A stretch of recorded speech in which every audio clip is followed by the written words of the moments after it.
Program Studi Pendidikan Bahasa dan Sastra Indonesia semester 4. Baik, di sini saya akan menjelaskan dan memberikan strategi supaya kalian bisa menjawab pertanyaan ataupun soal tugas TOEFL yang dengan materi Problems with Comparative and Superlatives.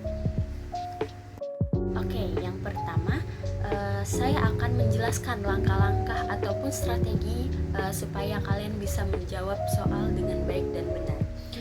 Yang pertama itu baca soal dengan teliti. Pastikan untuk memahami apa yang ditanyakan, bagaimana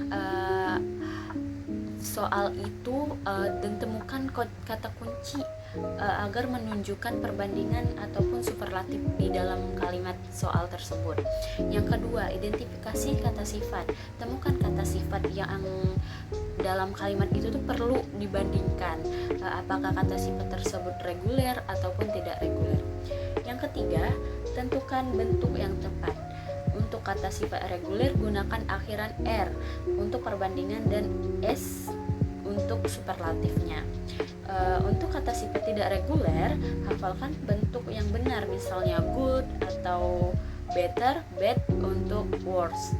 Yang keempat, perhatikan konteksnya. Kalimat, pastikan bahwa bentuk yang Anda pilih sesuai dengan konteks kalimat. Dan yang terakhir, cek kembali jawaban kalian. Setelah memilih jawaban, baca kembali kalimat untuk memastikan jawaban tersebut membuat kalimat yang menjadi lebih benar ataupun secara gramatikal. Baik, di sini saya akan menjelaskan contoh soal.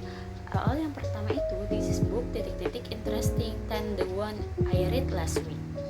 Pilihannya ada A. Interestinger, B. More interesting, C.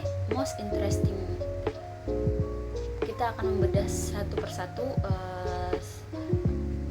pilihan atau opsi yang ada di sini. Yang pertama itu ada interestinger.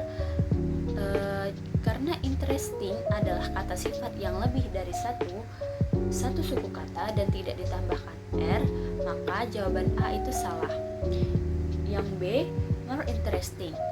Di sini menggunakan kata more, yang dimana more itu merupakan kata sifat yang lebih dari suku kata. Jadi jawabannya itu yang B, yang benar itu yang B. Dan tapi kita lihat lagi most interesting. Mengapa kita tidak memilih most interesting? Karena most interesting itu menggunakan kalimat pertama, kata pertamanya itu menggunakan most, yang dimana digunakannya untuk superlatif, kata superlatif. Sedangkan di sini kita mendapatkan soal yang membahas tentang komparatif. Oke, next. Jadi jawaban yang benar itu adalah B, more interesting. Pembahasan soal kedua, soalnya of all the student in the class, John is the tall. Yang pertama itu ada opsi pertama yaitu A. Taller, B. tallest, C. more tall. Kita akan membedah satu persatu soalnya. Maaf, jawabannya yang A. Yang A ini udah jelas salah ya teman-teman, karena ini adalah bentuk komparatif yang digunakan untuk membandingkan dua orang, bukan untuk menunjukkan superlatif. Yang B itu tellus. Tellus adalah bentuk superlatif yang menunjukkan bahwa John adalah yang tertinggi di antara semua siswa. Jadi di sini kan di soalnya dijelaskan bahwa all student in the class, John is the Jadi itu menjelaskan tuh apakah di antara semua siswa itu John itu memang benar yang paling tinggi atau bukan. Dari yang C, more tall. Karena tall adalah kata sifat satu suku kata dan tidak memerlukan more, jadi otomatis yang C itu salah, dan jawaban yang benar itu tellus, B.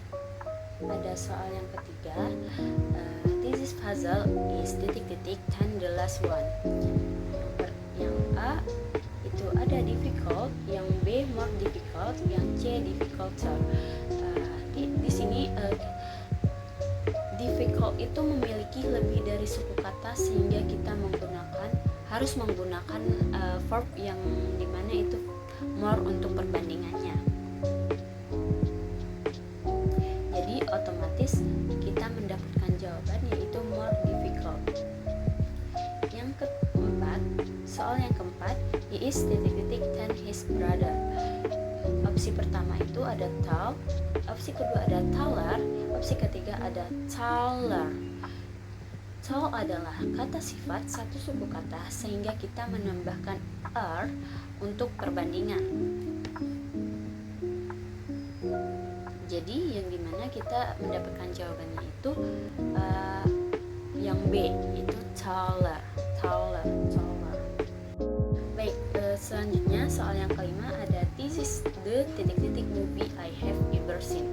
Di sini kita bisa melihat opsinya yaitu ada A, bad, B, worse, dan C, words. Dimana kata bad adalah kata sifat tidak reguler dan bentuk superlatifnya adalah words. Jadi untuk jawaban yang benar itu adalah words. Baik, sebelum mengakhiri, saya akan membacakan kesimpulan dari penjelasan saya. Dengan memahami cara menggunakan bentuk perbandingan superlatif, Anda dapat menjawab soal TOEFL dengan lebih percaya diri. Pastikan untuk berlatih dengan berbagai contoh soal untuk meningkatkan kemampuan Anda. Baik, sekian penjelasan singkat dari saya. Kurang lebihnya mohon maaf. Saya akhiri. Wassalamualaikum warahmatullahi wabarakatuh.